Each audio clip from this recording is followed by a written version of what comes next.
To my YouTube channel. আজকের প্রশ্নপত্র এতটাই কি বলবো সহজ হয়েছে। অবশ্য আমি এরপরে প্রশ্নের ডিফিকাল্টি লেভেল, কাট অফ সমস্ত বিষয় নিয়ে আলোচনা করব। আমি এই ভিডিওতে মূলত আজকের পরীক্ষার আনসার কি অবশ্য আনঅফিসিয়াল, তবে 100% তো বলতে পারি না, 99.99% অ্যাকুরেট হবে আশা করছি। তো চলো আনসারগুলো মিলিয়ে নাও তোমরা।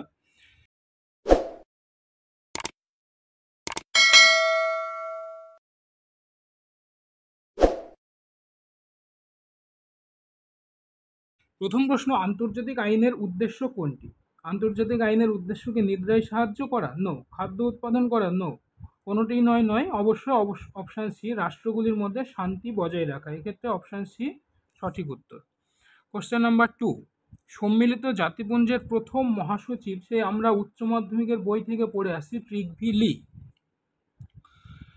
3 নম্বর প্রশ্ন, সম্মিলিত জাতিপুঞ্জের নিরাপত্তা পরিষদের অস্থায়ী সদস্য সংখ্যা কত? বারবার আমি ইউএনও থেকে যতগুলো প্রশ্ন দিয়েছি তার মধ্যে এটা একটা প্রশ্ন ছিল। অস্থায়ী সদস্য সংখ্যা হলো 10 জন, অপশান এ। কোশ্চেন নাম্বার 4, নাগরিকত্বের ধারণাটির আবির্ভাব ঘটে, এখানে যে অপশানগুলো রয়েছে তার মধ্যে অবশ্যই রোমান সাম্রাজ্যের যখন থেকে রোমান এম্পায়ার এমার্জ হয় তখন থেকে কিন্তু নাগরিকত্বের ধারণাটির আবির্ভাব ঘটেছিল। প্রথম সিটি স্টেট গ্রিক, তারপরে রোমান সাম্রাজ্যের ফলে নাগরিকত্বের ধারণা, সুতরাং অপশান এ সঠিক উত্তর। কোশ্চেন নাম্বার 5, নিম্নলিখিত ব্যক্তিদের মধ্যে কে প্রতিনিধিত্বমূলক সরকারের ধারণাটির প্রবক্তা? জন স্টুয়ার্ট মিল, রিপ্রেজেন্টেটিভ গভর্নমেন্ট, তার গ্রন্থই রয়েছে। 6 নম্বর প্রশ্ন, অন লিবার্টি কার লেখা? অবশ্যই জে.এস. মিলের লেখা, অপশান এ সঠিক উত্তর। কোশ্চেন নাম্বার 7, কাকে উদারনীতিবাদের জনক বলা হয়? Definitely John Locke, 7 option A সঠিক উত্তর। 8 নম্বর প্রশ্ন, নিম্নলিখিত ব্যক্তিদের মধ্যে কাকে গণতান্ত্রিক সমাজবাদের প্রবক্তা বলা হয়? Democratic socialism. দেখো, মর্গেনথাউ, ইএইচ কার, কেনেথ ওয়ালস, এরা সবাই কিন্তু আন্তর্জাতিক সম্পর্কে। তো গণতান্ত্রিক সমাজবাদ এক্ষেত্রে হ্যারল্ড জে ল্যাস্কি সঠিক উত্তর, অপশান এ। 9 নম্বর প্রশ্ন, লোকসভার নেতা কে? লোকসভার নেতা অবশ্যই প্রধানমন্ত্রী। 10 নম্বর প্রশ্ন, সংবিধানের কোন ধারায় নির্বাচন কমিশনের কথা বলা হয়েছে? অবভিয়াসলি 324 নম্বর ধারা, অপশান বি সঠিক উত্তর। কোশ্চেন নাম্বার 11, পোলিশ কথাটির আক্ষরিক অর্থ হল গ্রিক নগর রাষ্ট্র, অপশান এ। 12 নম্বর প্রশ্ন, imperialism the highest stage of capitalism, এটা VI লেনিনের রচনা, অপশান এ। 13 নম্বর প্রশ্নে কি বলা হচ্ছে, যে ভারতের নিম্নলিখিত পদগুলির মধ্যে কোনটি এক্সট্রা কনস্টিটিউশনাল? উপপ্রধানমন্ত্রী এক্সট্রা কনস্টিটিউশনাল একটা পদ।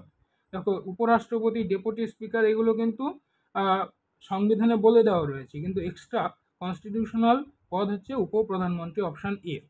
14 নম্বর প্রশ্ন, বাদ প্রতিবাদ সংবাদ সম্পর্কিত কার সাথে? থিসিস, অ্যান্টিথিসিস, সিনথেসিস, অবশ্যই দ্বন্দ্বমূলক বস্তুবাদের সাথে রিলেটেড। 15 নম্বর প্রশ্ন, কাকে আন্তর্জাতিক আইনের জনক বলা হয়? Hugo গ্রোটিয়াসকে, option A.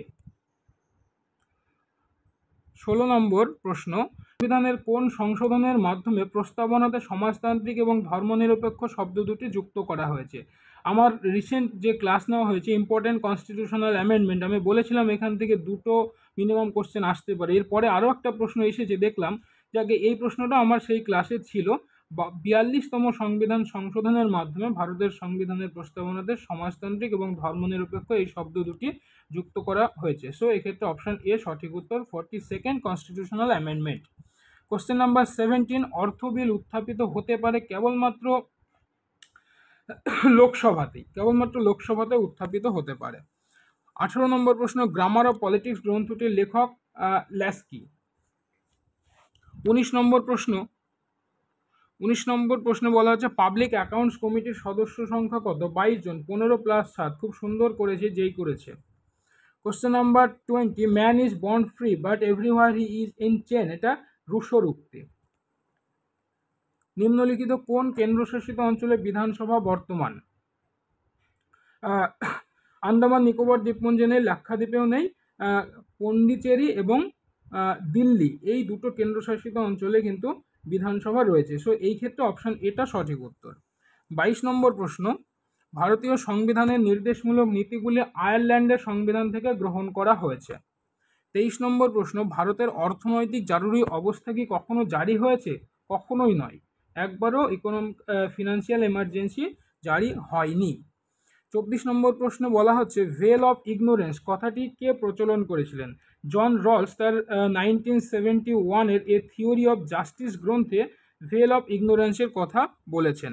25 question number 25, নিম্নলিখিত কোন ধারণাটি মার্ক্সবাদের সাথে সম্পর্কিত নয়? নেতিকরণ মার্ক্সবাদের, শ্রেণী সংগ্রাম মার্ক্সবাদের, বেস সুপারস্ট্রাকচার মার্ক্সবাদের, কিন্তু সাধারণের ইচ্ছা এই ধারণাটি রুশোর কনসেপ্ট, তাই এটি নয়। সো এক্ষেত্রে অপশন ডি সঠিক উত্তর। কোশ্চেন নাম্বার 26, নিম্নলিখিত কোন সংস্থাটি জাতিপুঞ্জের অর্থনৈতিক এবং সামাজিক পরিষদের অন্তর্গত স্পেশালাইজড এজেন্সি নয়?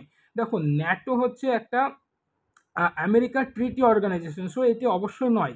FAO, WHO, ইউনেস্কো, ILO এগুলি সবই সম্মিলিত জাতিপুঞ্জের যে অর্থনৈতিক ও সামাজিক পরিষদ তার বিশেষজ্ঞ অর্থাৎ স্পেশালাইজড এজেন্সি। সো এক্ষেত্রে অপশান এ সঠিক উত্তর। কোশ্চেন নাম্বার, আচ্ছা এই 26 নম্বর প্রশ্নের বাংলা অপশানগুলো কিন্তু বাংলাতে দেওয়া নেই, যাই হোক। 27 নম্বর প্রশ্ন, সংশোধনের প্রবণতা অনুযায়ী ভারতের সংবিধান কি সুপরিবর্তনীয়? অবশ্যই সুপরিবর্তনীয়, কিন্তু তার সাথে দুষ্পরিবর্তনীয় আছে, তাই বলা যায় এটা অপশান সি, আংশিক সুপরিবর্তনীয় এবং আংশিক দুষ্পরিবর্তনীয়, অর্থাৎ সুপরিবর্তনীয় ও দুষ্পরিবর্তনীয়তার মিশ্রণ, তাই অপশান সি সঠিক উত্তর। 28 নম্বর প্রশ্ন, এখানে বলা হচ্ছে ইউনেস্কোর সদর দপ্তর কোথায় অবস্থিত? ফ্রান্সের প্যারিস শহরে অবস্থিত, 28-এর অপশান ডি। 29 নম্বর প্রশ্ন, রাজ্যসভার সদস্যদের ন্যূনতম বয়স 30 বছর হতেই হবে, অপশান এ সঠিক উত্তর। 30 নম্বর প্রশ্ন, লেকচার অফ জুরিসপ্রুডেন্স কার লেখা? লেকচার অফ জুরিসপ্রুডেন্স, এখানে যে অপশানগুলো রয়েছে সেই ক্ষেত্রে জন অস্টিনই হবে অবভিয়াসলি। জন অস্টিন প্রথম 1874 সালে জুরিসপ্রুডেন্সের ওপর লেকচার দিয়েছেন, কিন্তু তার আগে 1763 খ্রিস্টাব্দে অ্যাডাম স্মিথও কিন্তু লেকচার অফ জুরিসপ্রুডেন্স এর বিষয়ে আলোচনা করেছেন, কিন্তু এক্ষেত্রে অবশ্যই অপশান এ সঠিক উত্তর, জন অস্টিন। ওকে, কোশ্চেন নাম্বার 31, হেগেলের মতে রাষ্ট্রের মূল একক কী? এই প্রশ্নটা আমাকে যে দিয়েছে খুব সুন্দর করেছে, বাদ, প্রতিবাদ, সংবাদ, পরিবার, সমাজ, রাষ্ট্র, এখানে কিন্তু ব্যক্তির কথা হেগেল অ্যাটলিস্ট বলেননি। সো এক্ষেত্রে অপশান হবে মূল একক হলো পরিবার, option A family. Okay, question number 32, 226 নম্বর ধারা অনুযায়ী হাইকোর্ট যে সংখ্যক রিট জারি করতে পারে? 5টি রিট জারি করতে পারে, আমরা জানি, হেবিয়াস কর্পাস, ম্যান্ডামাস ইত্যাদি ইত্যাদি। কোশ্চেন নাম্বার 33, নিম্নলিখিত ব্যবস্থায় জনমত গুরুত্বপূর্ণ? ধর্মীয় শাসনে কি পাবলিক ওপিনিয়নের গুরুত্ব আছে? নো। একনায়কতন্ত্রেও নেই, সামরিক শাসনের কথাই আসে না, সুতরাং অপশান ডি সঠিক উত্তর। গণতন্ত্রে অবভিয়াসলি জনমতের প্রয়োজন হয়। 34 নম্বর প্রশ্ন, এখানে বলা হচ্ছে নিম্নলিখিত কোন মামলায় সংবিধানের মূল কাঠামোকে অপরিবর্তনীয় বলে স্বীকৃতি দেওয়া হয়েছে? সো 1973 যে কেশবানন্দ ভারতী মামলা, এক্ষেত্রে কেশবানন্দ ভারতী মামলা, অপশান এ সঠিক উত্তর। কোশ্চেন নাম্বার 35, কোন সংশোধনে সম্পত্তির মৌলিক অধিকারকে অবলুপ্ত করা হয়েছে? আমি আবারও বললাম যে এর আগে আমি বলেছি যে সংবিধান সংশোধনী থেকে কিন্তু 2-3টে প্রশ্ন আসতে পারে, তো এক্ষেত্রে অপশান এ সঠিক উত্তর। 44তম সংবিধান সংশোধনের মাধ্যমে সম্পত্তির অধিকারকে মৌলিক অধিকার থেকে অবলুপ্ত করে 300 এতে তোমার আইনি অধিকারে রূপান্তরিত করা হয়েছে, সুতরাং অপশান এ সঠিক উত্তর। কোশ্চেন নাম্বার 36, নিম্নলিখিত ব্যক্তিদের মধ্যে কে আন্তর্জাতিকতাবাদের প্রবক্তা? যদি এক্ষেত্রে আন্তর্জাতিকতাবাদের প্রবক্তা বলতেই হয়, অবশ্যই আমাদের প্রথম প্রধানমন্ত্রী জওহরলাল নেহেরু, তিনি আন্তর্জাতিকতাবাদের কথা বলেছেন। গান্ধী আন্তর্জাতিকতাবাদের বিষয়ে আলোচনা করেছেন, কিন্তু তার সেখানে যে অহিংসা এই বিষয়গুলো রয়েছে সেই ক্ষেত্রে এটা সঠিক উত্তর আসছে না। স্ট্যালিন সেইভাবে আন্তর্জাতিকতাবাদের কথা বলেননি, তিনি কিন্তু ন্যাশনালিজমের কথা বলেছিলেন, আর হবসের কোনো কথাই আসছে না। সো এক্ষেত্রে অপশান এ নেহেরু সঠিক উত্তর। কোশ্চেন নাম্বার 37, সংবিধানের কোন তপশিলে উপজাতি এলাকা সম্পর্কে আলোচনা করা হয়েছে? ষষ্ঠ তপশিল, 6 শিডিউল, অপশান এ সঠিক উত্তর। কোশ্চেন নাম্বার 38, নিম্নলিখিত ব্যক্তিদের মধ্যে কে গান্ধীজির সর্বোদয়ের ধারণাকে বিস্তারিতভাবে পরবর্তীকালে আলোচনা করেছেন বা গ্রহণ করেছেন, সেটা হচ্ছে আচার্য বিনোবা ভাবে। অপশান এ সঠিক উত্তর। Question number 39, political science begins and ends with state, এটা গার্নারের উক্তি। 39-এর অপশান বি সঠিক উত্তর। কোশ্চেন নাম্বার 40 নম্বর প্রশ্ন কোথায় গেল? এই তো, ভারতীয় সংবিধান গৃহীত হয়েছে কত সালে? 1949 সালে 26শে নভেম্বর। অপশান বি সঠিক উত্তর। কোশ্চেন নাম্বার 41, নিম্নলিখিত কোন রাজ্যে 1969 সালে বিধান পরিষদ অবলুপ্ত করা হয়েছে? এখানে যে অপশানগুলো রয়েছে এক্ষেত্রে অবশ্যই পশ্চিমবঙ্গ, তার সাথে সাথে পাঞ্জাবের বিধানসভাও কিন্তু 1969 সালেই অবলুপ্ত করা হয়েছে। 1969 সালে পশ্চিমের বিধানসভা অবলুপ্ত হলেও পার্লামেন্টারি ইলেকশনের পর পার্লামেন্টারি যে অ্যাপ্রুভাল, তারপর 1 আগস্ট থেকে এটি কিন্তু পশ্চিমবঙ্গে কার্যকর হয়। ওকে, অপশান এ সঠিক উত্তর। কোশ্চেন নাম্বার 42, ইউএনডিপির পুরো নাম United Nations Development Programme. So option A এখানে সঠিক উত্তর। 43 নম্বর প্রশ্ন বলা হচ্ছে, নিম্নলিখিত ব্যক্তিদের মধ্যে কে আদর্শবাদী দৃষ্টিভঙ্গির প্রবক্তা? ইস্টার্ন সিস্টেম অ্যানালিসিস, মার্ক্সবাদী, কিন্তু প্লেটো অপশান এ আদর্শবাদী বা ফিলোসফিক্যাল অ্যাপ্রোচের প্রোপোনেন্ট ছিলেন। কোশ্চেন নম্বর 44, পদাধিকার বলে রাজ্যসভার সভাপতি হলেন উপরাষ্ট্রপতি। অপশান এ সঠিক উত্তর।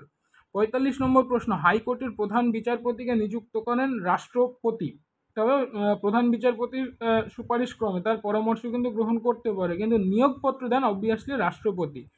কোশ্চেন নাম্বার 46-এ বলা হচ্ছে 12 টেবিলস এই ধারণাটির সাথে সম্পর্কিত। 12 টেবিলস এটা হচ্ছে রোমান রিপাবলিক, রোম সাম্রাজ্যের 450 বিসিতে, 450 খ্রিস্টপূর্বাব্দে এই বিষয়টি নিয়ে আলোচনা করা হয়। এর যে মূল বিষয় ছিল সেটা কিন্তু আইনের কথা বলা হয়েছে। রোমান সাম্রাজ্যে প্রথম সেটাকে আইনের কথা বলা হয়েছে। সো অপশান ডি সঠিক উত্তর। এটা কখনোই ন্যায়ের সাথে সম্পর্কিত নয়। অপশান ডি ল।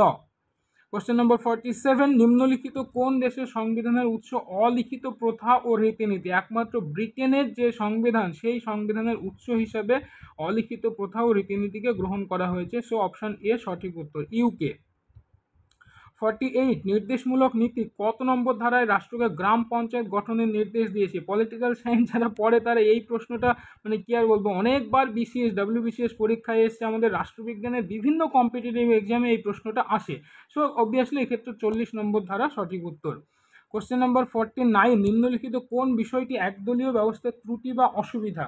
দেখো, একদলীয় ব্যবস্থায় নির্বাচনের কোনো প্রশ্নই আসে না, তো শান্তিপূর্ণ অবাধ নির্বাচন হতে পারে না, সংবাদ মাধ্যমের স্বাধীনতা সেইভাবে নেই, কিন্তু এটা এর মেন অসুবিধা হচ্ছে এটা টোটালিটারিয়ান, এক নায়কতান্ত্রিক। ওকে, অপশান এ সঠিক উত্তর। 50 নম্বর প্রশ্ন বলা হচ্ছে, সর্বাত্মক রাষ্ট্রের ভিত্তি টোটালিটারিয়ান স্টেট কিসের ওপর ডিপেন্ড করে? টোটালিটারিয়ান স্টেটে কি রুল অফ ল থাকে না। পার্লামেন্টারি সভরেন্টি থাকে না। অল অফ দ্য অ্যাবভের কোনো প্রশ্নই নেই, কিন্তু পুলিশি নিয়ন্ত্রণ অর্থাৎ পুলিশ কন্ট্রোল এবং সার্ভেইল্যান্সের মধ্যে কিন্তু রাখা হয় টোটালিটারিয়ান স্টেটে। সো এক্ষেত্রে অপশান সি সঠিক উত্তর, পুলিশি নিয়ন্ত্রণ এবং নজরদারি। 51 নম্বর প্রশ্ন, দ্বিদলীয় ব্যবস্থা কোথায় দেখা যায়? ভারতে বহুদলীয় ব্যবস্থা, চীনে একদলীয় ব্যবস্থা, মার্কিন যুক্তরাষ্ট্রে দ্বিদলীয় ব্যবস্থা রয়েছে। 52 নম্বর প্রশ্ন বলা হচ্ছে, নিম্নলিখিত কোনটি আচরণবাদের মূল বৈশিষ্ট্য নয়? Not a basic tenet of behaviouralism. So এক্ষেত্রে অপশান সি, মূল্য আচরণবাদের মূল বৈশিষ্ট্য নয়। কোশ্চেন নাম্বার 53, ভারতীয় সংবিধানের কোন ধারায় শিক্ষার অধিকারকে সুনিশ্চিত করা হয়েছে? 53 নম্বর প্রশ্নের উত্তর হচ্ছে অপশান এ, অবভিয়াসলি 21-এর এ নম্বর ধারায়। এক্ষেত্রে আমাদের 86তম সংবিধান সংশোধন যে রয়েছে, সেই সংশোধনের মাধ্যমে প্রত্যেকটা বাচ্চার অবৈতনিক ও বাধ্যতামূলক শিক্ষার ব্যবস্থা কিন্তু সুনিশ্চিত করা হয়েছে। দেখো, কনস্টিটিউশনাল অ্যামেন্ডমেন্ট থেকে এ পর্যন্ত 3টে প্রশ্ন আমরা পেয়ে গেলাম। ওকে, নেক্সট প্রশ্ন 54 নম্বর প্রশ্নে বলা হচ্ছে, ভারতীয় সংবিধানের কোন তপশিলে কেন্দ্র রাজ্য ক্ষমতা বন্টনের কথা বলা হয়েছে? 7ম তপশিলে, 7 শিডিউলে ইউনিয়ন লিস্ট, স্টেট লিস্ট এবং কনকারেন্ট লিস্টের কথা বলা হয়েছে। 55 নম্বর প্রশ্ন, কে রাষ্ট্রবিজ্ঞানকে মূল্যের কর্তৃত্ব সম্পন্ন বরাদ্দের বন্টন বলে বর্ণনা করা হয়েছে? Option C, David Stone. আমি না তোমাদের এই আজকের পরীক্ষার আগে আমি একটা 100টা প্রশ্নের একটা মানে কি বলবো চূড়ান্ত লেভেলের প্রশ্নের সেট আমি রেডি করেছিলাম, শুধুমাত্র ভিডিওটা আপলোড করে নিই এই কারণেই যে তোমরা বিভ্রান্ত হবে পরীক্ষার আগে হঠাৎ নিউ ভিডিও পেয়ে বিভ্রান্ত হতে পারো, অনেকে কমেন্টও করছে বা খারাপ খারাপ কমেন্ট করছে, তার জন্য আমি কিন্তু ভিডিওটা আপলোড করলাম না। এই আমার ওই 100টা প্রশ্নের মধ্যে এখানে যে 60টা প্রশ্ন এসে তার মধ্যে 30 থেকে 35টা প্রশ্ন কিন্তু ছিল, একদম ডিরেক্ট কোশ্চেন ছিল, আমি মানে গ্যারান্টি দিয়ে বলতে পারি। ওকে, যাই হোক চলো, সেটা হয়নি। নেক্সট প্রশ্ন, লোকসভার কোরাম মানে কত সদস্যের উপস্থিতি সেখানে দরকার? 1/10 অর্থাৎ 1/10 সদস্যের উপস্থিতি দরকার। কোশ্চেন নাম্বার 57, এই যে নিরাপত্তা পরিষদ, আমার লাস্ট যে ভিডিওটা আপলোড করা হয়েছিল সেখানে নিরাপত্তা পরিষদ থেকে আমি 15টা, বেশি না মাত্র 15টা প্রশ্ন দিয়েছি। এই 15টা প্রশ্নের মধ্যেই কিন্তু 2টো প্রশ্ন তোমাদের পরীক্ষায় চলে এসেছে। এর আগে একটা দেখলাম নিরাপত্তা পরিষদের অস্থায়ী সদস্য সংখ্যা কত, 10 জন, আর এখানে দেখছি স্থায়ী সদস্য সংখ্যা কত, 5 জন আসেনি, কিন্তু কারা কারা সেটাও আমার প্রশ্নে ছিল। তো এক্ষেত্রে অপশন হচ্ছে ইউএসএ, ইউকে, চীন, রাশিয়া, ফ্রান্স। ওকে, অপশন বি সঠিক উত্তর। কোশ্চেন নাম্বার 58, নিম্নলিখিত ব্যক্তিদের মধ্যে কে সার্বভৌমিকতার বহুত্ববাদী তত্ত্বের অন্যতম প্রবক্তা? Obviously Harold J Laski, option A সঠিক উত্তর। ওকে, কোশ্চেন নাম্বার 59, নিম্নলিখিত কোনটি চাপ সৃষ্টিকারী গোষ্ঠীর কাজ নয়? চাপ সৃষ্টিকারী গোষ্ঠী কি নির্বাচনে অংশগ্রহণ করে? না, কখনোই অংশগ্রহণ করে না। এরা সরকারের ওপর চাপ সৃষ্টি করে, জনমত গঠনেও কখনো কখনো সচেষ্ট হয়, কিন্তু এরা কখনোই ইলেকশনে কন্টেস্ট করে না। সো অপশন এ সঠিক উত্তর। কোশ্চেন নাম্বার 60, আজকের ভিডিওর লাস্ট প্রশ্ন, সংবিধানের দ্বাদশ তপশিল যুক্ত হয়েছে কোন সংশোধনের মাধ্যমে? 1992 74 কনস্টিটিউশনাল অ্যামেন্ডমেন্ট আইনের মাধ্যমে দ্বাদশ তপশিল যুক্ত হয়েছে। সো ফ্রেন্ড, এখানে আমি 60টি প্রশ্নের উত্তর আলোচনা করলাম। যদি ভিডিওটি ভালো লাগে বন্ধুদের মধ্যে শেয়ার করো, এবং রাষ্ট্রবিজ্ঞান রিলেটেড যে কোনো রকম টপিক বিষয়ে আলোচনা করার জন্য তোমরা চ্যানেলটিকে সাবস্ক্রাইব করে সঙ্গে থাকবে। ওকে, থ্যাংক ইউ।